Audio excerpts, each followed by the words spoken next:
நல்ல மனசோட நாம செய்யற உதவி பல நேரங்கள்ல பாராட்டு பெறாம போயிடும். அதுக்கான குட்டி ஸ்டோரி. ஒரு இரவு நேரம் சின்ன கடை மூட தயாரா இருந்துச்சு. ஒரு வயசான பாட்டி அந்த கடைக்குள்ள தள்ளாடி நடந்து வந்தாங்க. கையில சின்ன காகிதமும் பணமும் இருந்தது. அதில் எழுதப்பட்டிருந்தது அரிசி, மருந்து.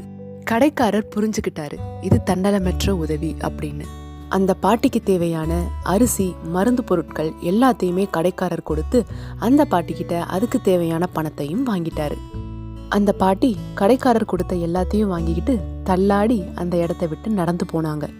ஆர்வம் தாங்க முடியாத கடைக்காரர் அந்த பாட்டி எங்க போறாங்கன்னு சொல்லி அவங்களுக்கு தெரியாம பின்தொடர்ந்தாரு. ஒரு பழைய வீட்டுக்கு முன்னாடி போய் நின்னு கதவை தட்டினாங்க அந்த பாட்டி. கதவை திறந்ததும் உள்ளிருந்து கோபமான குரல் கேட்டுச்சு. எவ்வளவு நேரம், இந்த பொருட்கள் எல்லாத்தையும் சீக்கிரமா உங்களால வாங்கிட்டு வர முடியாதா அப்படின்னு பாட்டியோட இயலாமைய ரொம்ப கோபமா விமர்சித்தார் ஒருவர். இந்த வார்த்தைகள் பாட்டியின் மனதை ரொம்ப காயப்படுத்திச்சு. இதே மாதிரி தாங்க, நம்ம எவ்வளவு பொறுப்பானவர்களாக இருந்தாலும் நம்ம முயற்சி ஒரு சிலருக்கு பெரிய குறையாகவே தான் தெரியும். எல்லாரையும் எல்லா சமயங்களிலும் நம்மால திருப்திப்படுத்த முடியவே முடியாது. அதனால நம்ம சரின்னு நினைச்சாலே போதும், நம்ம வாழ்க்கையில ஜெயிச்சிடலாம்.